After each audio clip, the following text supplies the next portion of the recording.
Hey everybody, today I'm taking a look at Nightfall Crimson Siege, a very cool name for the 6th product in the Nightfall line of products. So basically the 5th expansion to Nightfall. Some of the sets have been standalone so far. This one is not one of those. You would require Nightfall or Martial Law or the Coldest War, all full sets, in order to play with these cards. If you don't know how to play Nightfall at all, then please go check out that video. I'm going to put a link here for you. And then come back and check this out because I'll not be teaching the game here. I'm just going to show you basically a couple of new things this set introduces, what I think of it, and that's pretty much it, okay? So, let's get to it and then we'll come back and I'll tell you my thoughts.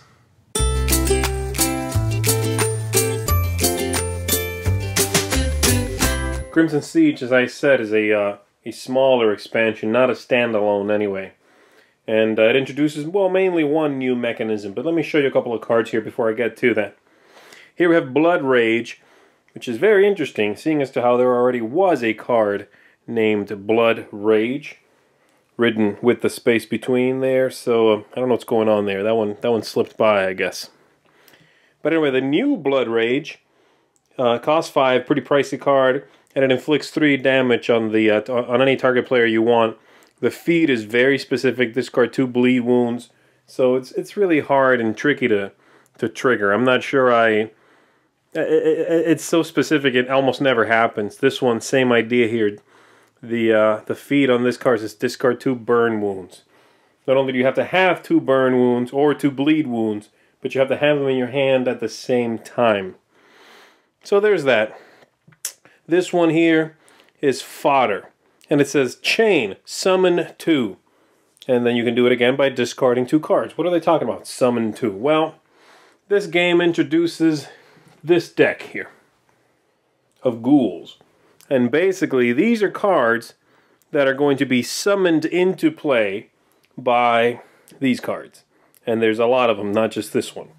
And so the idea is you're going to have this deck put aside somewhere. And when something like this tells you to summon 2, well, you're going to shuffle these. Well, you know, these will be shuffled up somewhere. Summon 2, fine.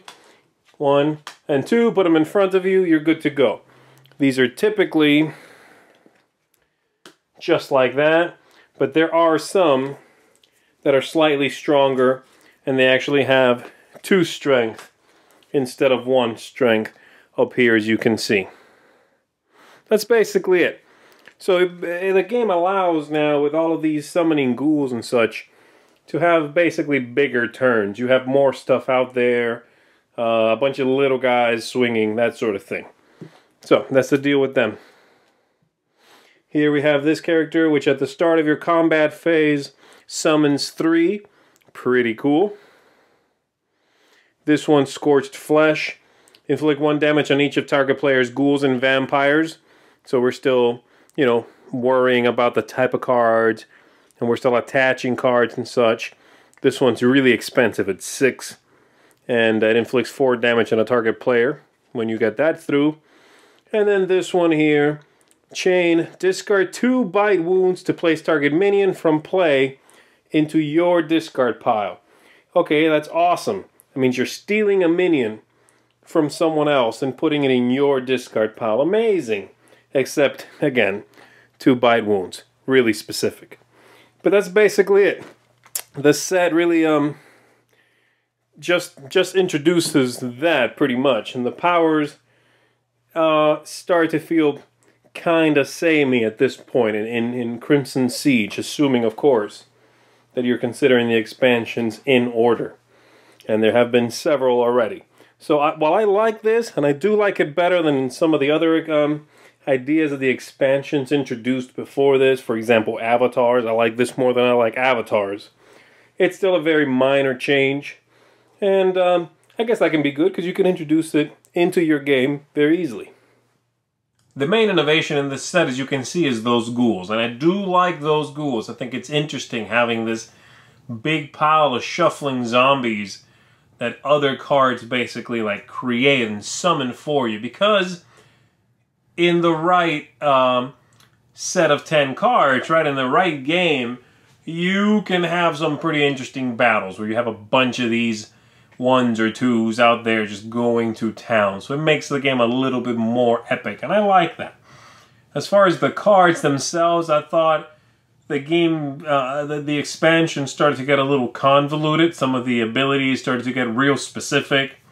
So there's that. At this point, the game's theme holds very well, but the game's mechanisms start to feel samey.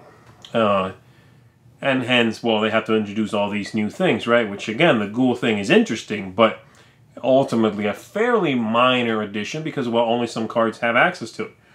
So, I like the theme, I like the setting still, I like the artwork, which I should mention because the game, that artwork and that tone and that flavor has really held really well through all these expansions, right? So it's been consistent, it's been solid. I'm a huge fan of the artwork, huge fan of the setting and the theme.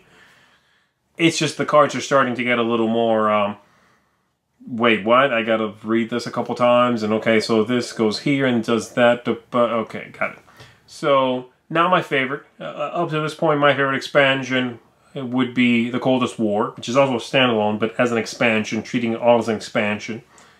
But an interesting one, a worthwhile expansion, and one you should check out once you've checked out Nightfall and Coldest War, and perhaps even Martial Law, then I might get this one next. Alright, so there you have it. Tune in for one more of these as we are almost done checking out all these expansions. And I'll see you on the flip side. Thanks. Thanks so much for watching the Dice Tower videos. Find more great videos and reviews as well as our top-rated audio podcast at Dicetower.com. You can also find other great shows at Dicetowernetwork.com. I'm Eric Summerer, and you've been watching The Dice Tower. The Dice Tower is sponsored by Cool Stuff Inc., where you can find great games for great prices. Cool stuff in stock. Check them out at CoolStuffInc.com.